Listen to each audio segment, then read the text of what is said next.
Alright, y'all. As you know, I've been trying to tell y'all JoJo Dan is a very solid opponent for Kell Brook.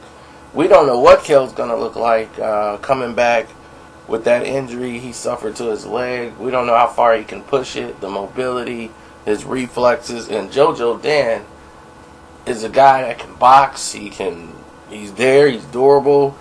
He wins fights, and this is a guy here who goes in people's backyards and pull off upsets. He's that good enough to give problems to Kell Brook, because Kell has never fought a fighter like JoJo Dan.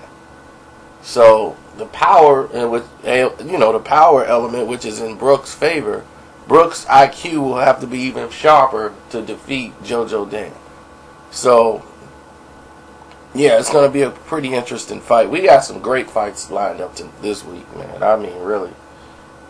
Golovkin, Triple G, Moreau. I think Moreau's going to give him a good fight for about 3 rounds. I'm worried about Moreau's stamina.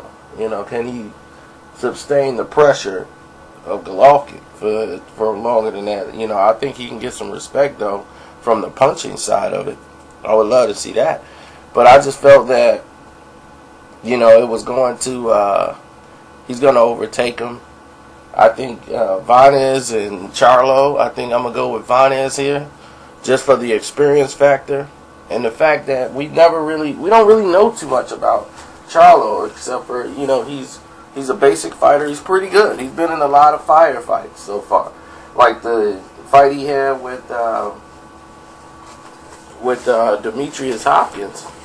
That's a very, very dangerous fight to take. D-Hop can box, and he's proven he just is blackballed basically by the boxing people, the boxing gods.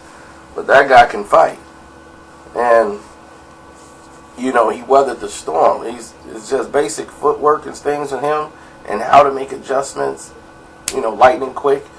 I think he's gonna have to go through that here and get his little pound of flesh, because Vanez is by far the hardest puncher he's been in the ring with so far. So we're going to see how he makes an adjustment to the power factor of Vanez. But his youth and ability should make it a very interesting fight. It's going to be close. A lot closer than people probably give it, thought.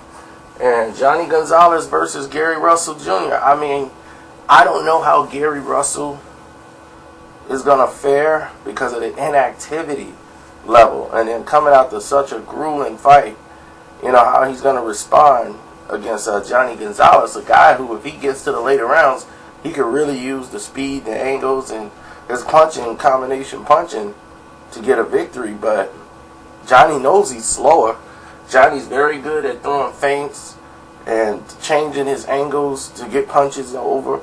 And he'll surprise you, throwing off-beat punches and punches from different angles, looping hooks. I mean, Johnny does a lot of things in there. And he'll throw a jab to throw you off. He's got a long body. He's pretty big for the weight class. It's going to be a good fight. And Gary Russell isn't conscious enough or aware enough, he could wind up losing. So, on that note, keep your chin up. Get ready. We got some fights for you. Woo! But Kell Brook wins. If anybody was thinking, I thought he was going to lose. No, it's just going to be very competitive. And I think I covered all the fights. I mean, yeah, that should be it. I'm out.